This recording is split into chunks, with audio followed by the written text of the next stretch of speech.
আসসালামু আলাইকুম। আজকে আমি 10 টাকা দামের গুঁড়া দুধের প্যাকেট দিয়ে বেকিং পাউডার ছাড়াই একদম পারফেক্ট রসমালাই বানিয়ে দেখাবো। যাদের মিষ্টি ভেঙে যায়, গলে যায়, চুপসে যায়, তাদের জন্য আমার আজকের এই রসমালাই। আমার এই ভিডিওর প্রথম থেকে শেষ পর্যন্ত দেখলে যে কেউ এইরকম পারফেক্ট মিষ্টি বানানো শিখে যাবেন। আশা করছি আপনাদের খুবই উপকারে আসবে। তাহলে চলুন রেসিপি শুরু করি।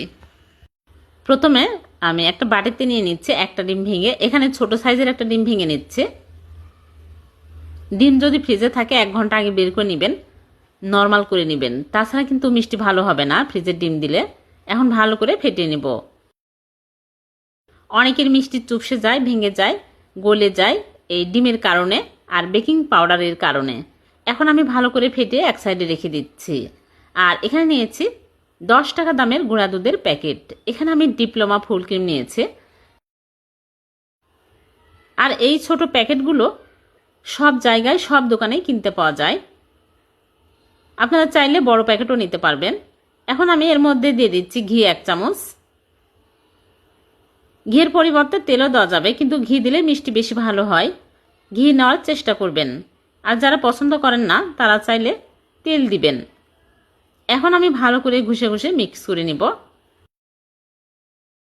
একটু সময় নিয়ে ভালো করে ঘষে ঘষে মিক্স করে নিতে হবে, তাহলে ডোটা পারফেক্ট হবে। আর পারফেক্ট হলে মিষ্টিও পারফেক্ট হবে।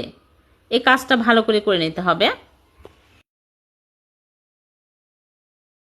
তারপরে ডিমের মিশ্রণ অল্প অল্প করে দিব আর মিক্স করব। একবারে কিন্তু ঢেলে দিবেন না, কতখানি লাগে অল্প অল্প করে দিয়ে দেখতে হবে। নরম করে মেখে নিতে হবে, বেশি নরমও না আবার বেশি শক্তও না। বেশি নরম হলে মিষ্টি শেপ দেওয়া যাবে না, আর বেশি শক্ত হলেও মিষ্টি কিন্তু ভালো হবে না। আর ডিম অর্ধেকেরও বেশি বেঁচে গেছে। এখন আমি ঢেকে রাখবো 10 মিনিট। 10 মিনিটে একদম শক্ত হয়ে যাবে। ফিরে আসলাম 10 মিনিট পর। এখন আমি এইরকম করে অল্প অল্প করে নিয়ে ছোট ছোট করে রসমালাইয়ের শেপ দিয়ে নিচ্ছি। আপনারা চাইলে লম্বা করেও বানাতে পারেন। আর মিষ্টি একদম স্মুথ করে বানিয়ে নেবেন, গায়ে যেন ক্র্যাক না থাকে। সবগুলো মিষ্টি আমি বানিয়ে নিয়েছি। এখন এই মিষ্টিগুলো মালাইয়ের মধ্যে দিব। এক সাইডে রেখে দিয়ে মালাই তৈরি করে নেব। চুলায় প্যান বসিয়ে দিয়ে দিচ্ছি 1 লিটার লিকুইড দুধ। দুধ পাতলা নেওয়ার চেষ্টা করবেন, তাহলে মিষ্টিগুলো ভালোভাবে কুক হবে। ঘন দুধ নিলে পানি মিক্স করে নেবেন। এখন আমি 2টা এলাচ দিয়ে দিলাম। দিয়ে আমি চিনি দিয়ে দিচ্ছি 1/2 কাপের একটু কম। চিনি কমিয়ে বাড়িয়ে অ্যাড করতে পারবেন, যে যেরকম মিষ্টি পছন্দ করেন। চিনির পরিবর্তে আপনারা চাইলে এখানে কনডেন্স মিল্কও দিতে পারবেন। এখন আমি ভালো করে বলক তুলে নিব। বলক চলে আসলে মিষ্টিগুলো দিতে হবে। মিষ্টিগুলো দিয়ে আমি চুলার আঁচ হাই হিটে করে জাল করব 10 মিনিট। ঢেকে জাল করতে হবে। আর মাঝে মাঝে উতলে পড়ে গেলে ঢাকনা খুলে বাতাস বের করে ঢেকে দিতে হবে। আমি ঢাকনা খুলে আমি একটু নেড়ে চেড়ে দিচ্ছি, বেশি নাড়াচাড়া করা যাবে না, মিষ্টিগুলো গলে যেতে পারে। আবারও ঢাকনা খুলে আমি নেড়ে চেড়ে দিচ্ছি। মাঝে মাঝে ঢাকনা খুলে নেড়ে চেড়ে দিতে হবে। মিষ্টিগুলো উল্টে পাল্টে দিতে হবে। তারপর এখানে 1 চিমটি জাফরান দিয়ে দিচ্ছি। জাফরান দিলে কালারটা অনেক সুন্দর আসে আর ফ্লেভারটাও অনেক ভালো লাগে।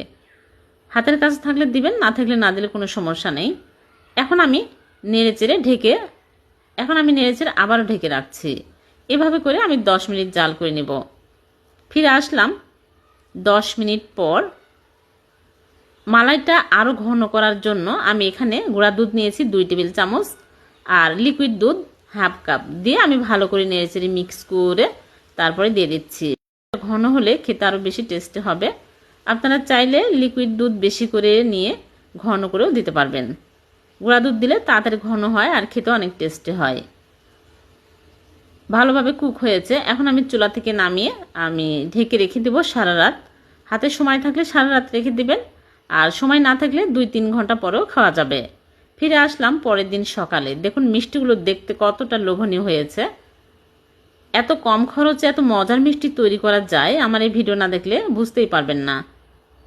এখন আমি মিষ্টিগুলো সার্ভ করে আপনাদেরকে দেখাচ্ছি। একটা মিষ্টি ভেঙেও যায়নি, চুপসেও যায়নি, একদম পারফেক্ট হয়েছে। দেখলেন তো কত সহজে মাত্র 10 মিনিটে কম খরচে মিষ্টি বাড়িতেই তৈরি করে নেওয়া যায়। একবার যদি এই গুঁড়া দুধের মিষ্টি বানানো শিখে যান, তাহলে আপনারা যে কোনো মিষ্টি খুব সহজে বাড়িতে কম খরচে বানিয়ে নিতে পারবেন। মিষ্টি খেতে মন চাইলে ঝটপট বানিয়ে খেতে পারবেন, দোকানে যাওয়ার প্রয়োজন হবে না। দোকানের মিষ্টি চাইতে বেশি টেস্টি হবে। আর কতটা স্পঞ্জি হয়েছে দেখুন, কতটা রস ঢুকেছে। এর চেয়ে পারফেক্ট মিষ্টি আর হতে পারে না। ভিডিওটি যদি ভালো লেগে থাকে লাইক কমেন্ট শেয়ার করে দিবেন। আপনাদের একটা লাইক কমেন্ট আমাকে অনুপ্রাণিত করে। আবারও দেখা হবে এইরকম নতুন কোনো রেসিপিতে। সে পর্যন্ত ভালো থাকবেন, সুস্থ থাকবেন। আল্লাহ হাফেজ।